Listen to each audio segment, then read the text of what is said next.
İsen misiniz? İstenmesiz. Hellereges ничек. Бейбе. Некоторые фразы, даже если мы не изучаем какой-то язык, они все равно на слуху. Как дела, спасибо, пожалуйста. Ну, они привычные, потому что, тем более для тех, кто живет в Татарстане, общается с татарами, наверняка это звучит достаточно часто. Но даже такая простая фраза, как дела, «Хеллер нишек», дает нам основание, дает нам материал не только для размышлений, но очень много информации о структуре татарского языка. Во-первых, мы видим здесь образование, формирование множественного числа. Хель – это единственное число. Фраза эта полностью у нас звучала таким образом. Сегодня мы расширим наш запас вопросительных слов. И среди них одно из самых таких важных, те, которые постоянно на слуху, это «нищек». Вот эта русская буква «ч» на татарском языке читается как «щ», скорее, ближе к русскому «щ». «Нищек». «Хеллер» – это дела. Татарский язык, впрочем, так же, как и русский, в течение всей своей истории очень активно заимствовал слова из других языков. Из русского в том числе, но русские заимствования меньше, чем, например, арабских или персидских из языка фарси. Вот это одно из арабских слов. Хель, то есть дело, состояние, как дела. Причем здесь у нас еще возможен вот такой вариант. Что он означает? Хеллерегес, вот это окончание. Это более полная форма, которую мы используем, когда обращаемся, опять-таки, на «вы» или к нескольким людям.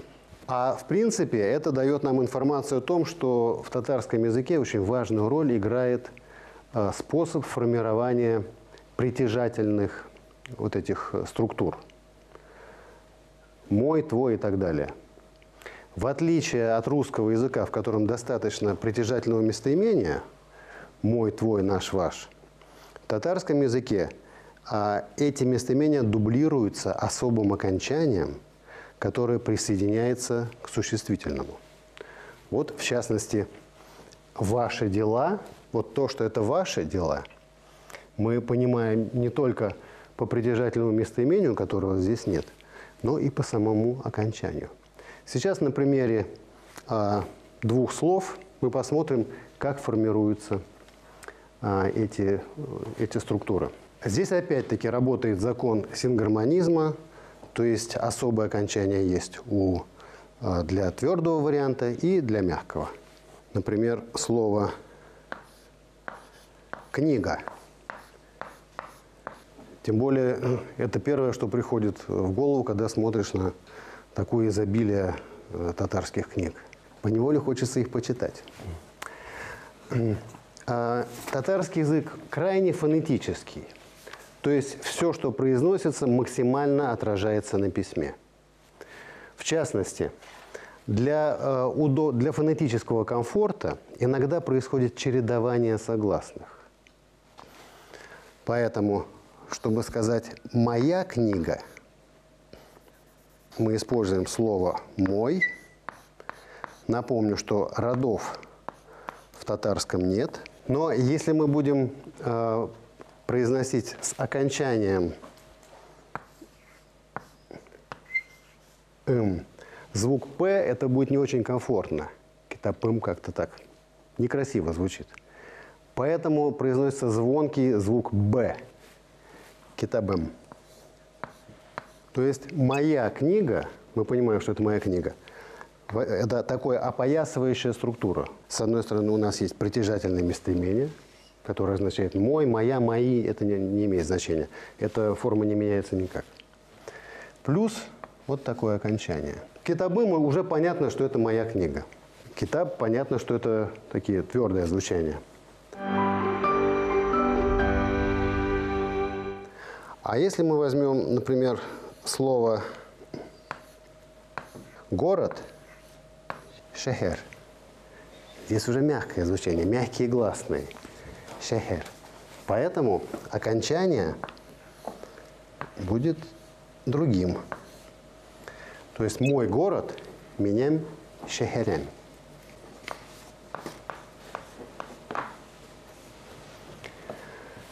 Твоя книга и твой город.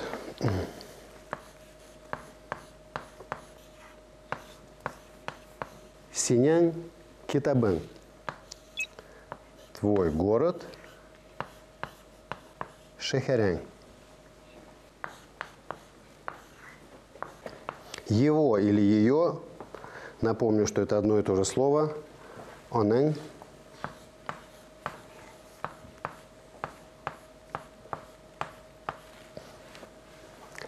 Китабе.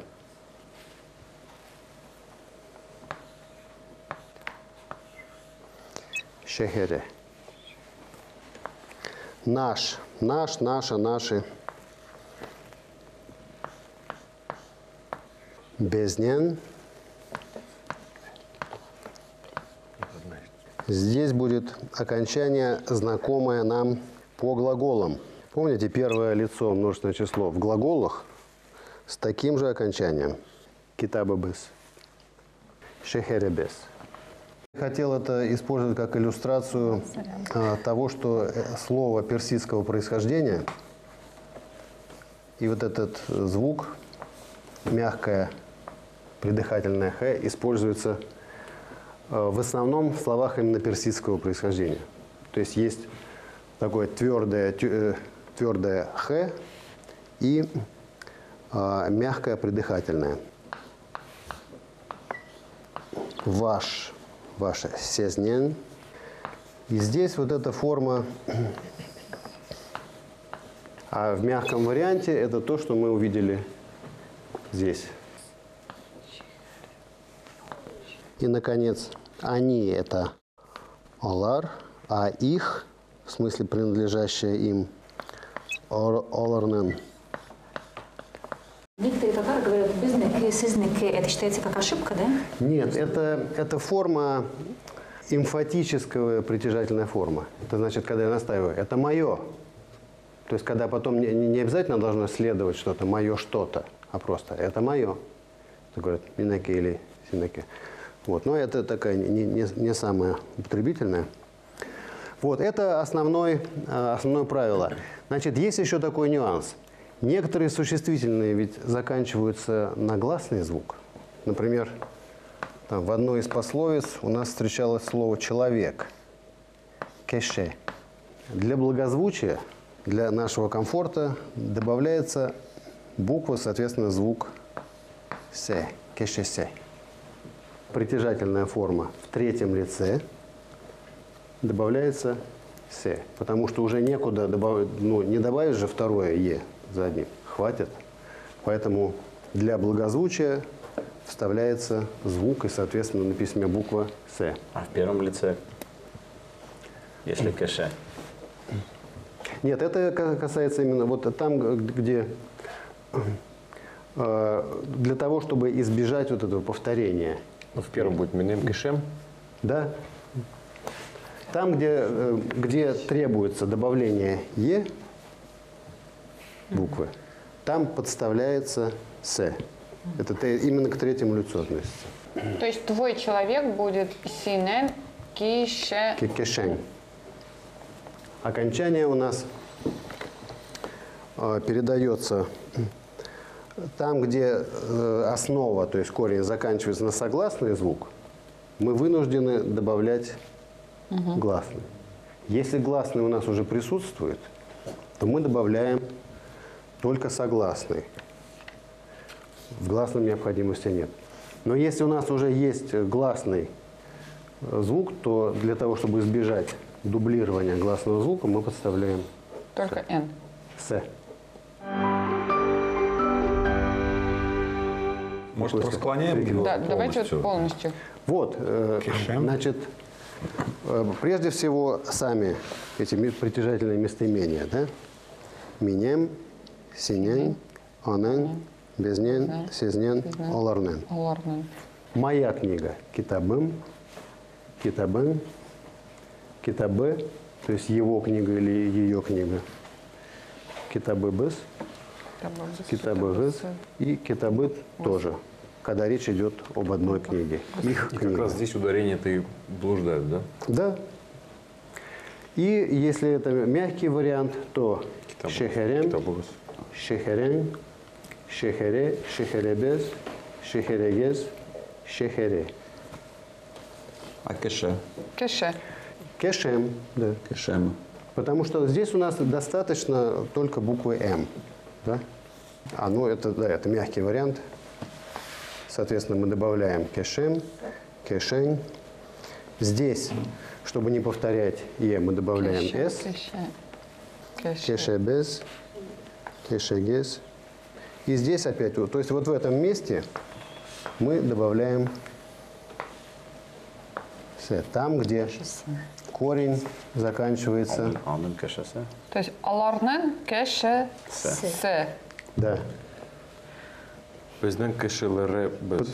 Потому что иначе нам пришлось бы дублировать гласный звук. Кеше. Вот. И еще такой момент. Это же правило, эти же окончания действуют, когда мы используем существительное во множественном числе. Здесь в твердом варианте окончания у нас лар, в мягком варианте окончание лер.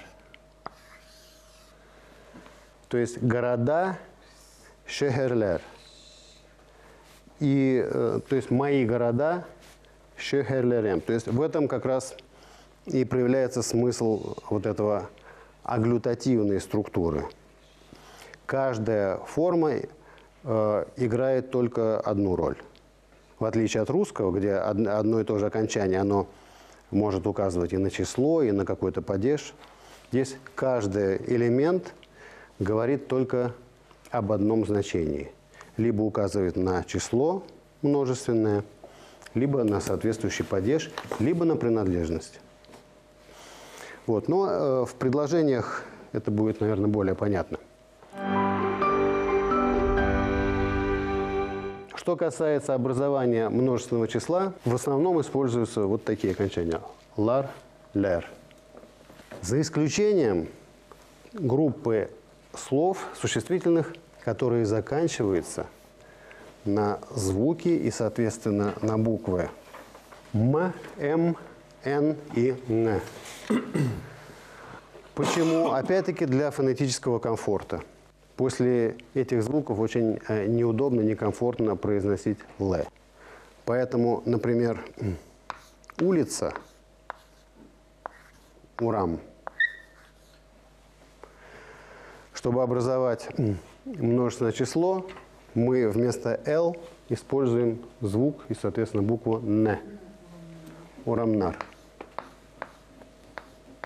В мягком варианте, например, «кан» – «день», «каннер».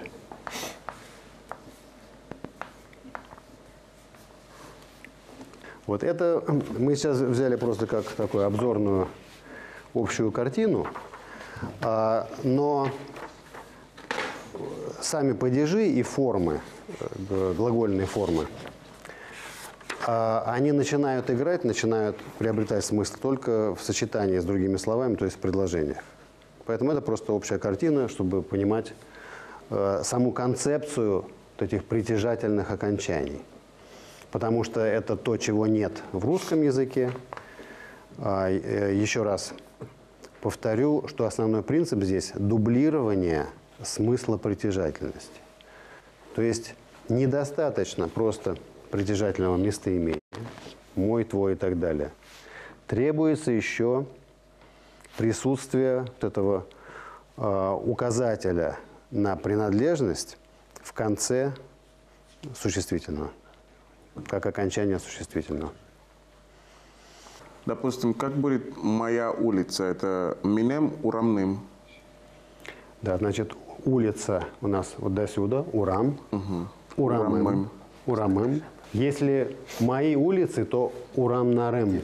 Урамнарым. Да, то есть показатель принадлежности, он ставится в конце. Ну, отлично. Если это относится к одной улице, то после корня. Если это относится к множественному числу, то после показателя окончания, указывающего на множественное число. Или книга, да? Китабым – одна книга моя. Если книги – китаблар. Китабларым – мои книги.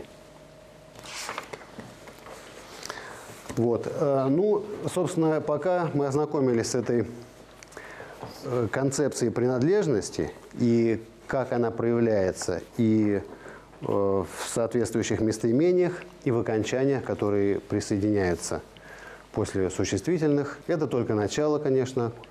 Мы начнем составлять какие-то предложения, и многое это станет на свои места. На этом наше занятие подошло к концу. Саубологос. Саубологос.